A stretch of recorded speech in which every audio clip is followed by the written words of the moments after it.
कृपा करून असे काही असंविधानिक गोष्टी विचारू नका. त्याची जागा इथे नाही.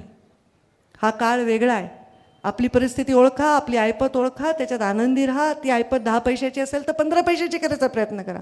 10 पैशाची ऐपत जो 100 रुपयाची करायला जातो त्याची जागा तुरुंगात आहे. हे मोदीजींनी गेल्या अनेक वर्षात दाखवले की तुम्ही बाबा हे असं चुकीच्या अपेक्षाच करू नका.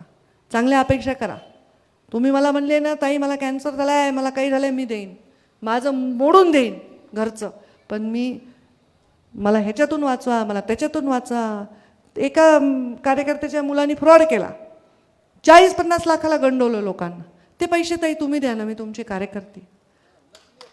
कसं देणार रे बाबा तुम्ही? आणि ते पैसे तुम्ही वापरलेत. मुलांनी कुठून पैसे आणले विचारा ना रे बापांनो, आईलं. नवरा कुठून पैसे आणतोय विचारा ना बायकांनो. तुम्हाला गंठन केलं, तुम्हाला साडी केली, तुमच्या घरावर 4 मजले चढले, पुन्हा मग कारवाई झाली, केस झाली, अटक झाली, मग काय करायचं? बरोबर आहे का? कधीतरी विचारा ना घरात कुठून पैसा यायलाय. 10 रुपयाचे 100 रुपये करा, पण काम करा. आणि ते काम करायला मी तुमच्या पाठीशी उभी आहे.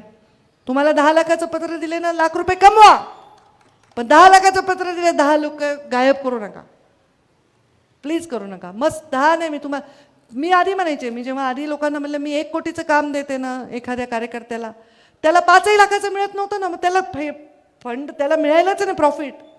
तर करू नका, चांगलं काम करा. काही आहे बघा, आता लोक बदमाश पण असतात राजकारणात, चांगले पण असतात. काही लोक आपल्याला सोडून गेलेत, काही लोक आपल्याला वापरून निवडून येऊन दुसऱ्याशी संधान करून गडबड करायलेत. करू द्या त्यांना, काय करायचं ते. माझ्या विरुद्ध कारस्थान केलेला कोणताही माणूस आज जागवा कुठे दाखवा, कारण माझ्या हृदयामध्ये पाप नाही, देवाचा साक्षात आशीर्वाद. आता 400 मतांनी पडले माधव तात्या, किती मतांनी पडले? तू 600 मतांनी पडले, म्हणजे अजून 400-500 मताचाच विषय होता ना. म्हणजे हे होत राहतंय राजकारणात. मी पण पडली, पण ज्यांनी हे केलं ते पुन्हा नकाशावरून गायब होतं, ते लक्षात ठेवा. आणि त्याला मला काहीच करावं लागत नाही, निसर्ग करतो काय करायचं ते. चांगलं काम करणाऱ्या माणसाच्या पाठीविषयी सगळ्या शक्ती एक येतात, सगळ्या शक्ती.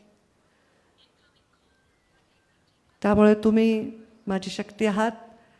खूप गंभीर भाषण मी केलं असेल, पण तुम्ही गंभीर ऐकायलात, अजिबात हलनात डुलनात काही करनात. मग तुम्ही झोपला असताल तर उठा, आणि जागे असताल तर टाळ्या वाजवा आणि मला रजा द्या. धन्यवाद.